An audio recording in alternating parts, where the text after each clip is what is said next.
But that's not what this is about today. Today I wanted to touch on the fact that I found a group that's kind of off the beaten path after years and years of seeking medical help for dealing with severe episodes of psychosis, which came on because of hormone changes in my body. I had PMDD, so I already had very dysregulated mental health. As long as I can remember, I've had mental health issues, and many people in my family do as well. So the medicines were not working for me. I had been taking antidepressants, things for years. I just could not get out of psychosis, and they were going to put me on lithium. I had a stent in the psych ward, and just nothing was breaking through. So one evening, I wanted to take my own life, and I had it planned. I was going to do it while the kids went to school, and I had this chair and this rope, and I was going to hang myself like my father did. Because every night before I went to bed, I just prayed I would die in my sleep. I didn't want to wake up in the morning. So I was scrolling through my feed, and I came across this strange, bald Norwegian man singing on the toilet in an outhouse. I think he was in an outhouse.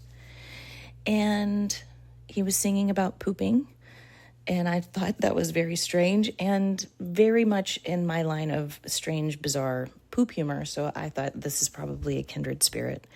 I had found Tor on Joe Dispenza's group. I was working on doing meditations, EMDR therapy, TMS. I was getting magnetized magnets on my brain. It was shocking me. And Tor is also a, what's the word?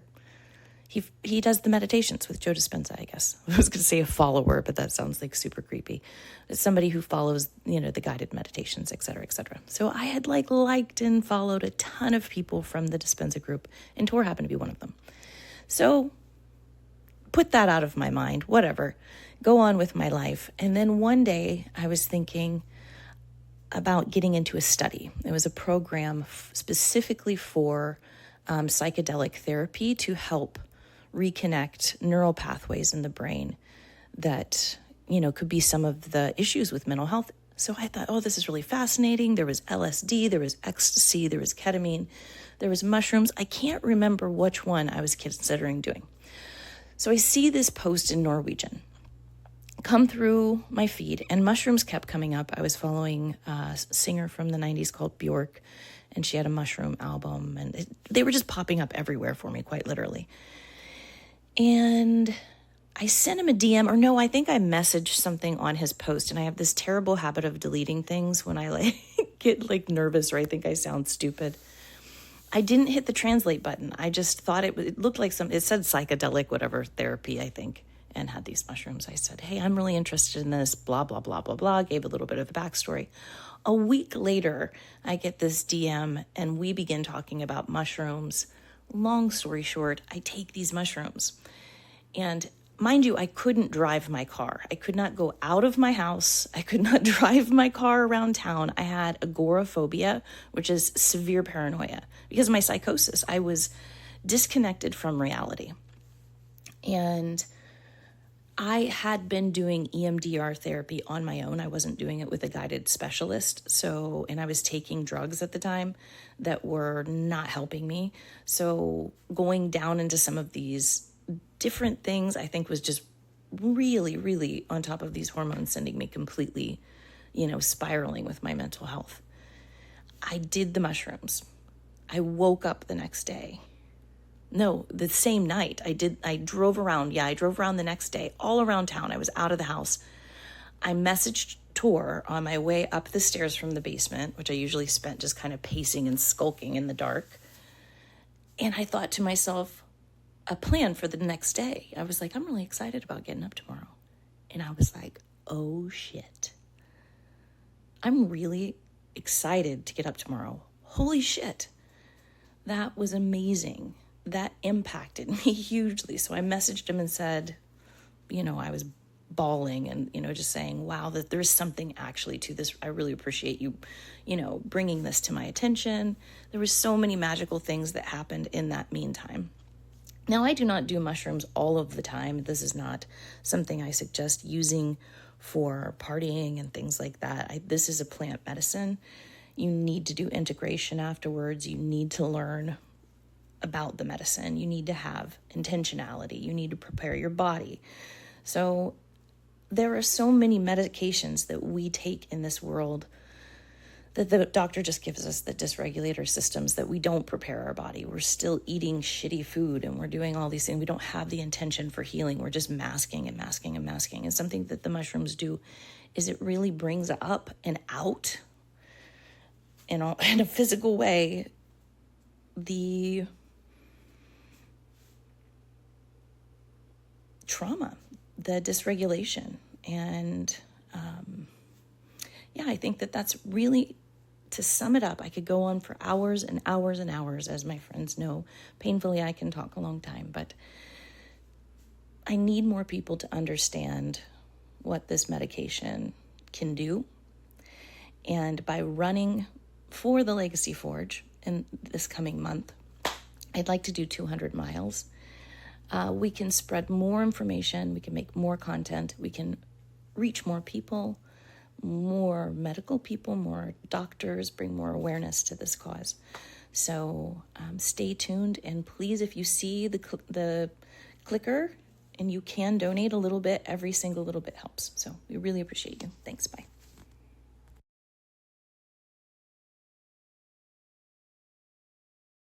Yeah. So that was one of the stories that really impacted me early on. And over the years, there has been many. You grow a special bond with people when you kind of give them the spark. But over the years, that also took a lot. It cost me a lot. But because of stories like that, I kept going. I found a purpose. I learned about perspectives. And I got new ways of looking at life. I started to appreciate the little things, and this is because of the medicine in the beginning. I used psychedelics or magic mushrooms in a different way than many find it through. I went straight for the healing part of it, but I was not intending to find what I found.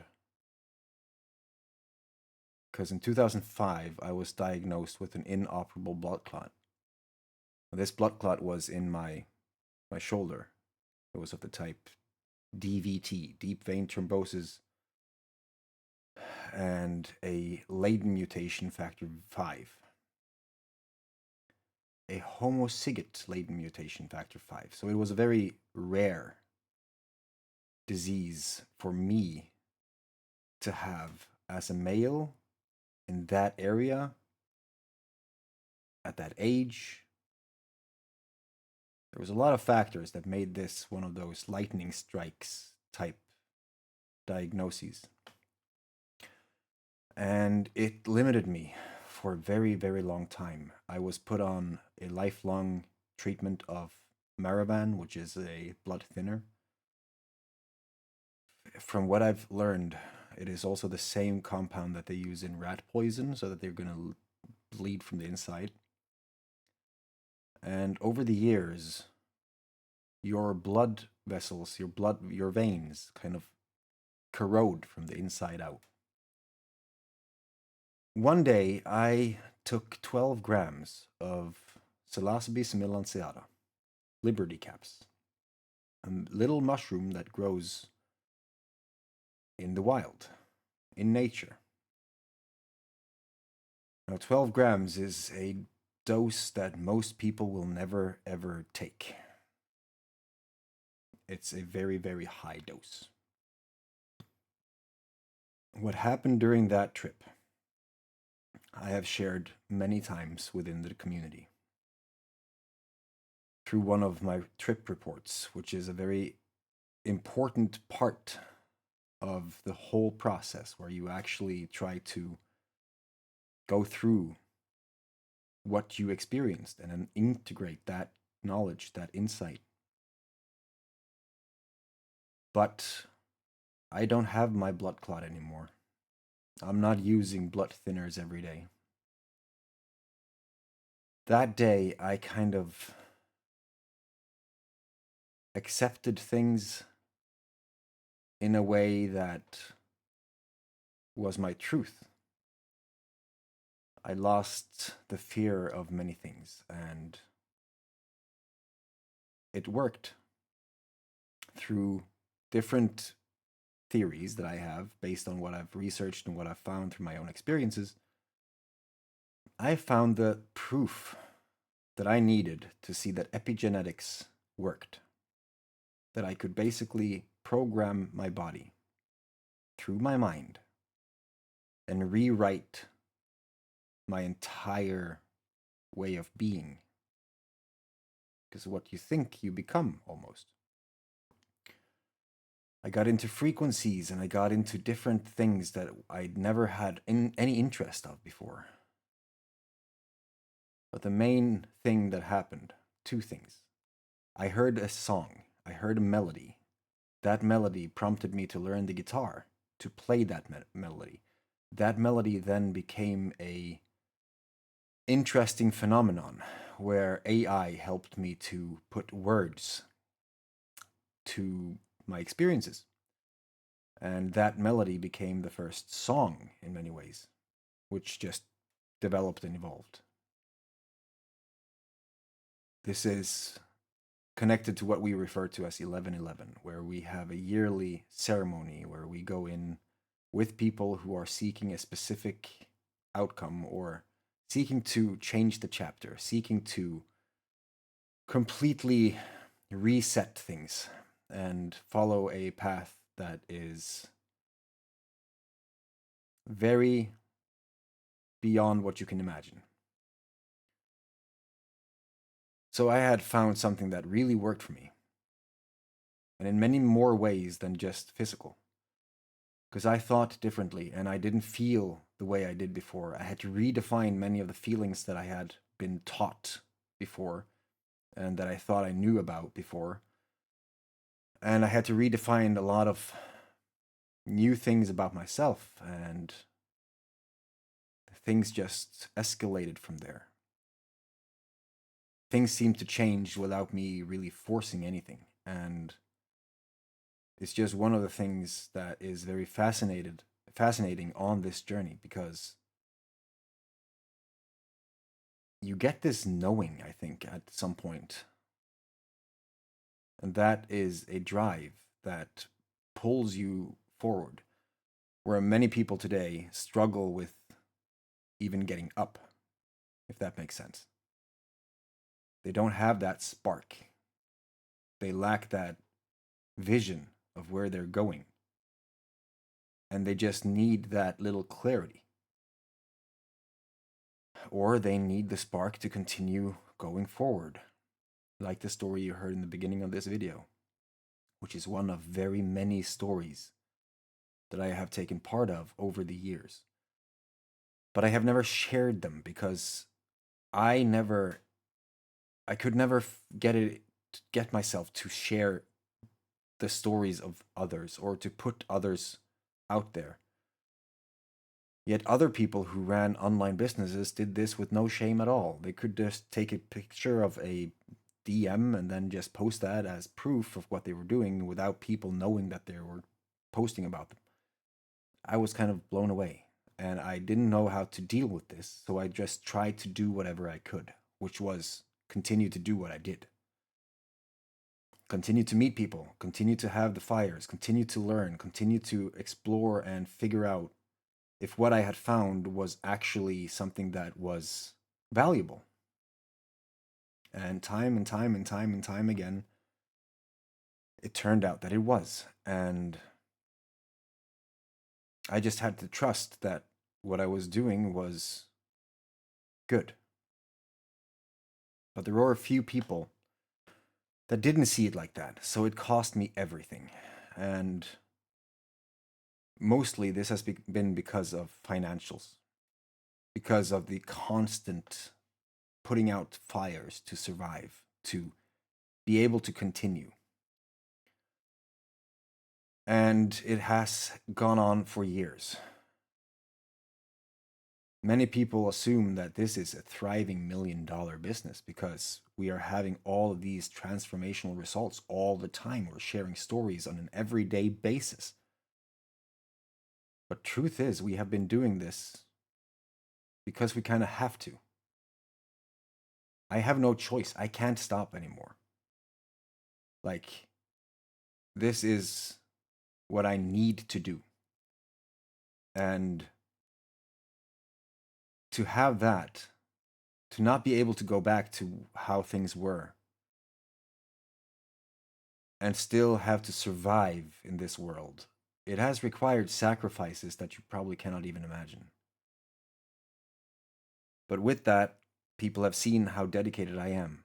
The people that has been on the inside, has been with me shoulder to shoulder and seen what we have been doing, the work we have been putting out there. And now, as this magical person, being the first person to actually share what she got from the Legacy Forge. Because you see, some people have come in and they have taken everything they could and then just left without mentioning where they came from. Nothing at all. And I'm not the person that will attack people. Even though I had on camera, on tape, words and conversations with the same people that had them say things that went completely against their actions,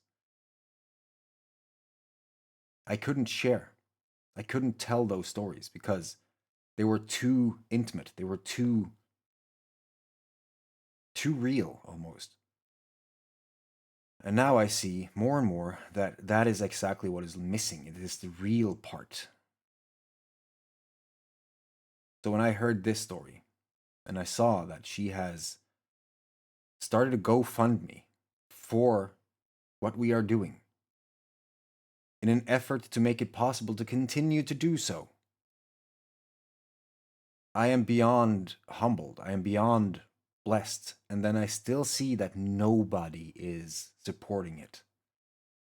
Nobody. I was literally the first donor on a GoFundMe that is intended for the organization that I created to help people not die. I have seen the system from the inside. I have seen many of the systems from the inside. And because of that, I have a duty for myself to do something about it because it's injustice on a level that is hard to explain. But without the experience, you can't really fathom why.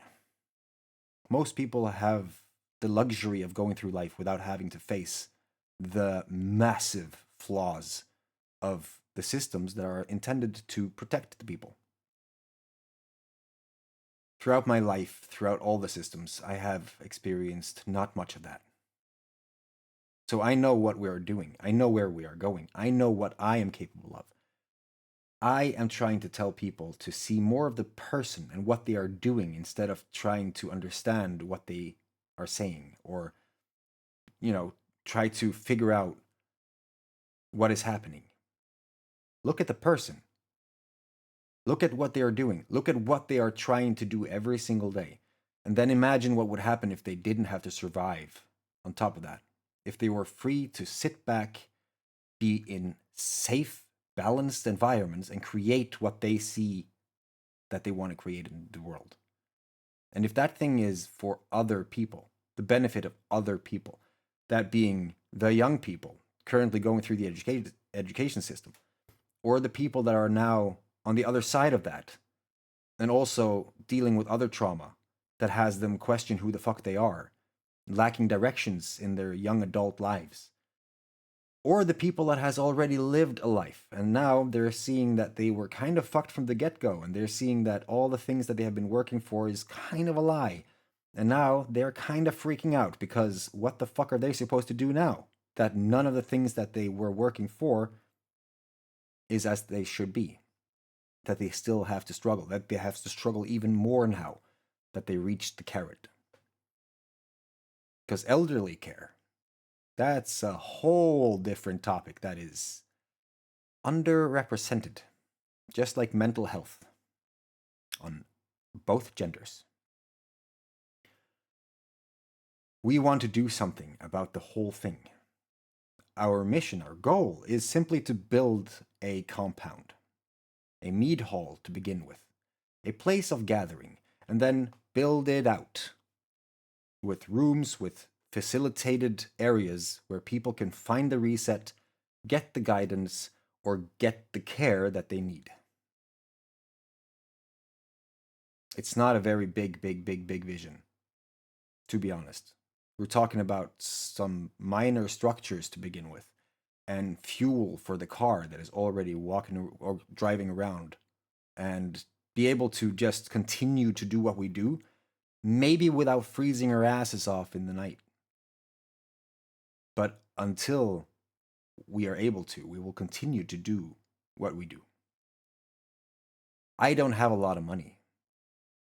And yeah, I kind of just donated $50 to myself. But I have invested everything that I have so far into this, so it's not something new. I just wish that more people saw that there are people out there that is actually helping the people, that wants and needs help, and that has seen enough examples of people coming through the system that went there for help but were either destroyed, damaged, and some of them are not even here with us anymore. I want to change that. So I ask you to invest in that.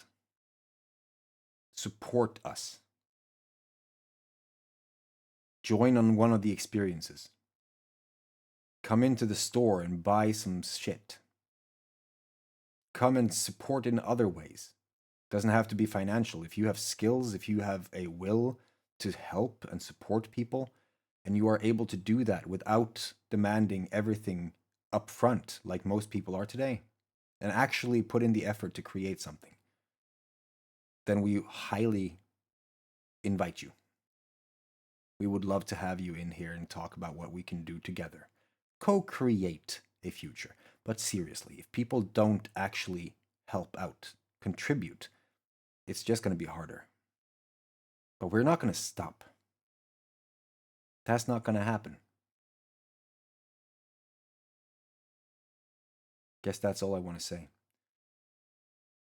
I've tried to say things for so long that I'm running out of words. I'm mostly silent these days. But if you want to see what this is all about, it's all over the internet. Google it, grok it, go into the Legacy Force Discord server, or talk to people, or just listen to the horn. Listen for the horn. Because soon enough, it's going to be inevitable. It's already global, and it's going to just continue to grow. But it is amazing that we have been able to grow it to this point with nothing but what we have brought in on our backs, and the very few people who have supported and loved and seen what we have been trying to do. So for those who have supported so far, I love you. I appreciate you from the bottom of my heart. And we would not be able to do what we do without you. And you are responsible for some of the lives that are still walking this earth today. And that is fucking epic.